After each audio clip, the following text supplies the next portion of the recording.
Hello everyone, welcome back to the channel. I am Abe with MysticGenMara.com, a small town mystic from the middle of Idaho. And today I would like to offer a book review. And I've talked about this when I talked about the Law of Attraction, but this is one of the books that really laid things out for me when I was first trying to get into understanding this better. And it's literally called The Law of Attraction, The Basic Teachings of Abraham by Esther and Jerry Hicks.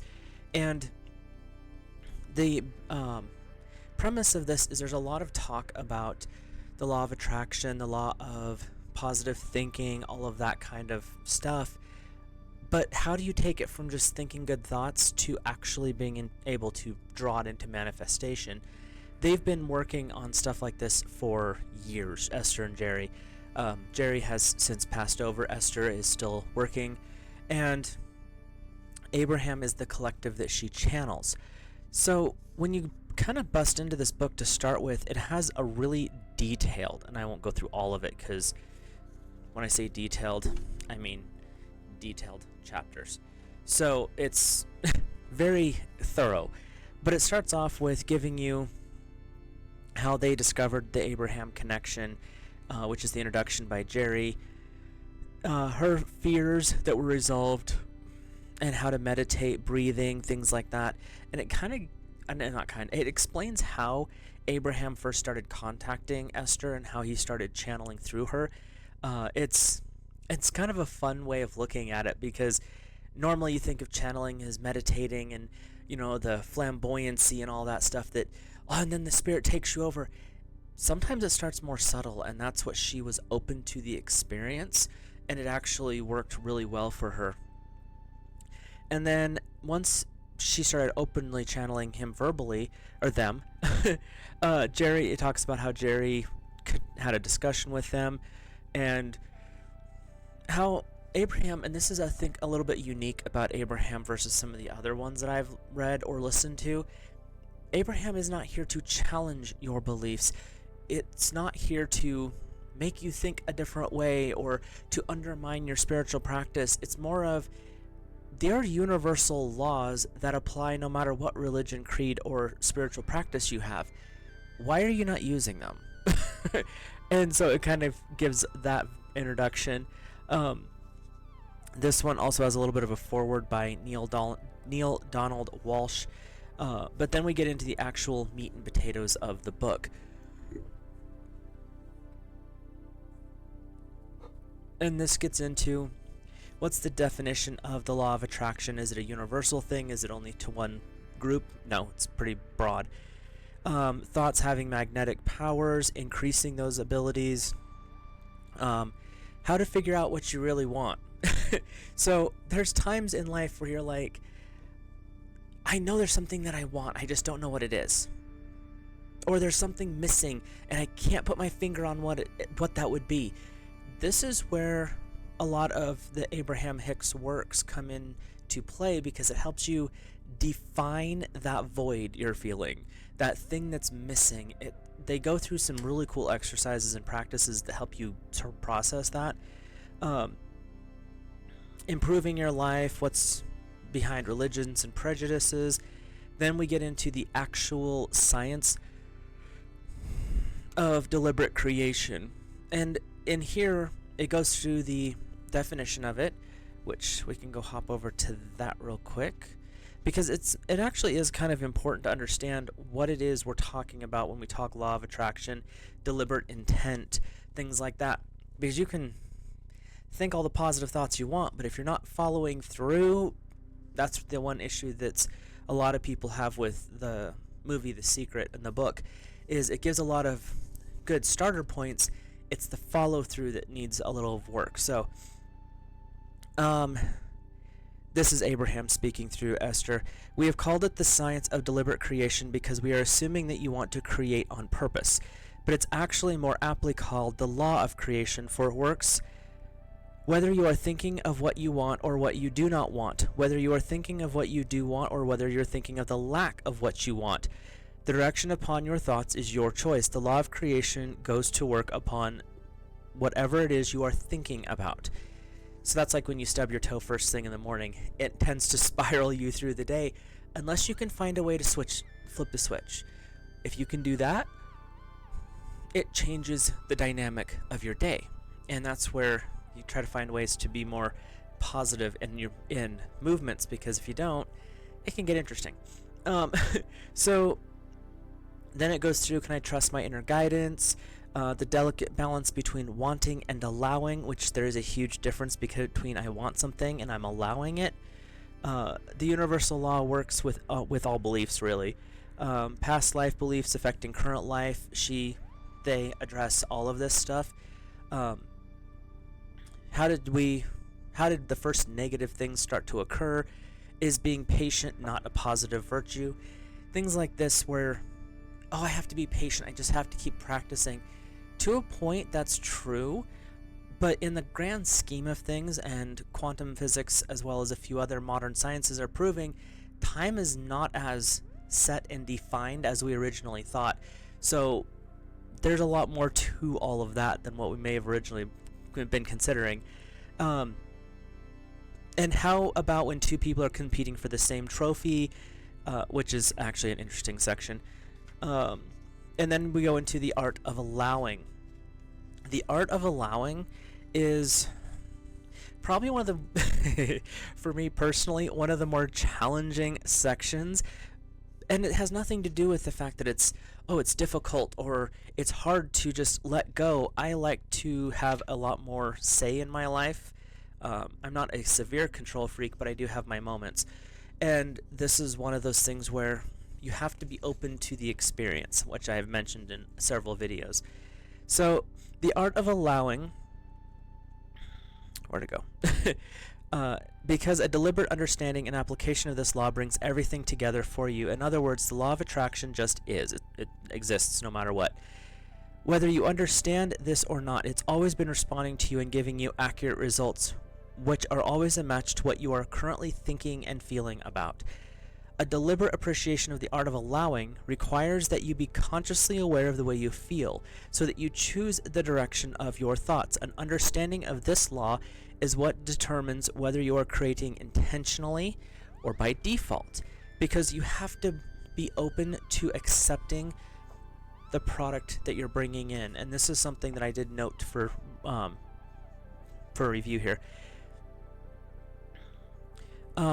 I have come, and this is a quote from Abraham, I have come to understand, as I am one who is applying the art of allowing, that I have not come forth into this physical world to get everyone to follow a truth that I think is the truth. I have not come forth to encourage conformity or sameness, for I am wise enough to understand that in sameness, in conformity, there is not diversity that stimulates creativity. In focusing upon bringing about conformity, I am pointed towards an ending rather than the continuity of creation.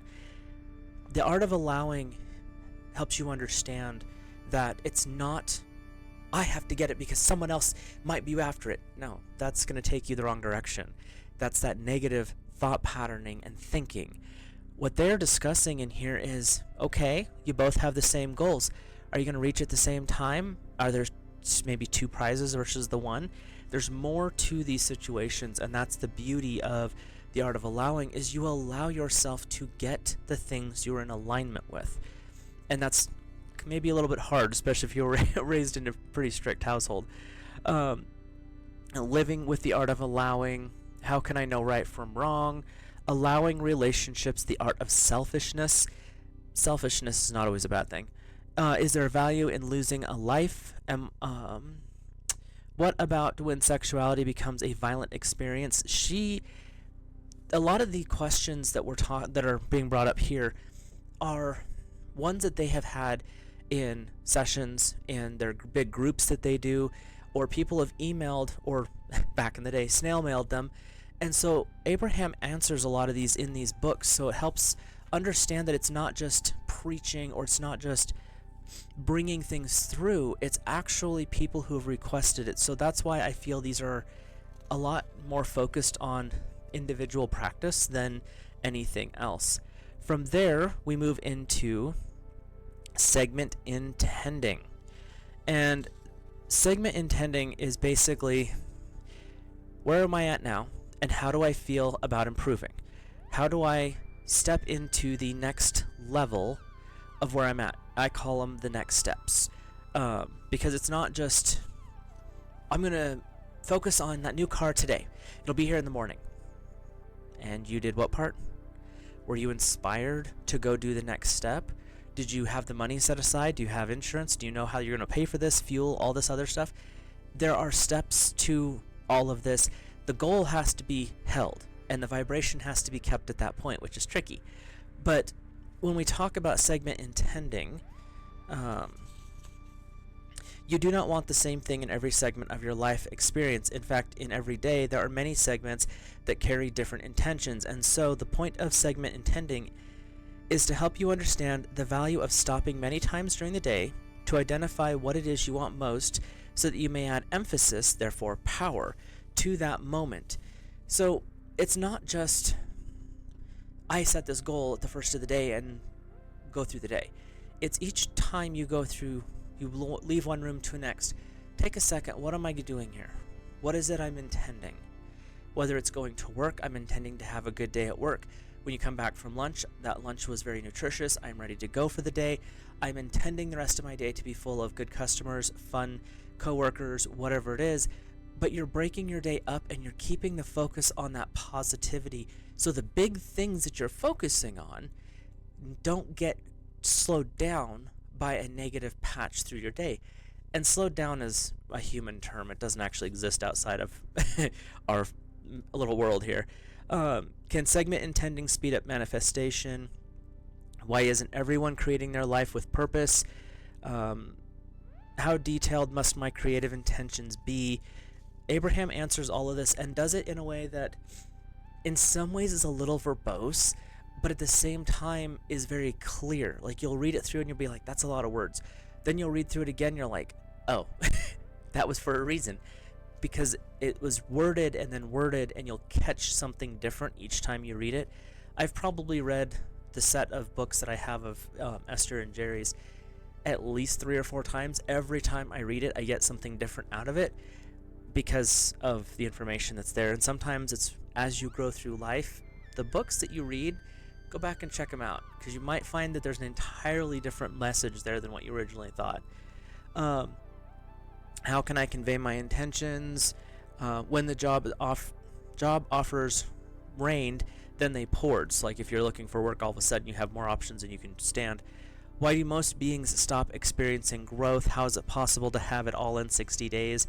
And then they kind of give a little ending where it's like, now you get it. Now you know why this is such an surprisingly easy thing, but surprisingly difficult thing as well. So, a couple other ones I just wanted to point out. Rather than trying to get the world to do all the same thing, do the things that you like. It is much better to put yourself in the position of accepting that everyone has the right to be, do, or have whatever they want, and that you, through the power of your thoughts, will attract unto you only that which is in harmony with you. I think if more people would take that quote as a practice in life, we'd be in a lot better place. We're not, and this is something that Abraham talks about a lot, we are not in competition with each other. There is so much abundantly out there in this world that we live in, back technically the universe, that why am I in competition with Fred down the street? Why is Susie in competition with me? Like, there is no reason for it. You can observe them and be like, I really want one of those. How can I go about doing that? It's not, well, so-and-so has it, so I have to take it from them. No, that's not how this works. And that's the beauty of these practices, is it's not about, my bookmark fell through. It's not about beating the other person to the goal, because we all have different goals. We all have different dreams, ambitions, and movements. My goals are going to be completely different than yours, so work with what you have. Another one, as I am entering this segment of my life experience, it is my intent to see that which I want to see. And what that will do when you're interacting with others, it will help you see that you want harmony, that you want to uplift others and yourself, that you want to put across your ideas effectively, that you want to stimulate their desire to one that harmonizes with your desire. That statement is going to serve you well. The statement, I'll repeat, As I am entering this segment of my life, it is my intent to see that which I want to see. You have set your intentions first thing in the morning. You set your intentions as you move through the day. So when you achieve these different segments of your day, when you're at work, you're going to that meeting, you are going to that parent-teacher conference, you're going to the school to pick up your kid, whatever it is, I'm intending what I want to see. Because when you say it like that, you're going to be looking for the more positive aspects, because you started your day with a very positive affirmation, with positive meditations, however that looks. Holding that vibration in that higher state is going to speed things along. One more little quote here. In order to effect true positive change in your experience, you must disregard how things are. This is always a trick. As well as how others are seeing you. So you really don't have to worry about what other people think. And give more attention to the way you prefer things to be. The law of attraction is surprisingly simple, but it's one of the most complex and difficult things that we as humanity can master. The way, for my personal experience, the way Abraham-Hicks brings this through and talks about it actually makes it easy to understand. And I've read a lot of these books of different authors, and I can honestly say that the way this crowd here brings it together, it gives you exercises, it gives you affirmations, mantras, things like that you can work on, but it also breaks it down as to why this is the way it is, versus just saying, oh, just stay in this one mindset. Not always the easiest thing to do. And like I said, as you go through this book, there's a lot of information about different situations that people have asked about, people have written them and called them, so you get all this information of, oh, well, that doesn't really fit me, so I'm going to skip to the next section. So you can keep moving around to find basically the words that fit for you. So, like I said, I highly recommend most of their works. This one in particular is a good place to start. It gives you a heads up as to how this, why is my light weird? How this stuff all works and how to get started with setting those intentions. How does it apply to your everyday life? And it gives you tips and tricks like the law of, or the segmentation part, where you can, through the day, keep yourself in that more positive state. With that, I will let you guys go. Have a great rest of your day. Like, comment, subscribe. Let me know your thoughts, feelings, and impressions. If you've ever read any of these works, which ones, if you've read this one, how did it read for you? Let me know in the comments down below, and I will see you in the next video.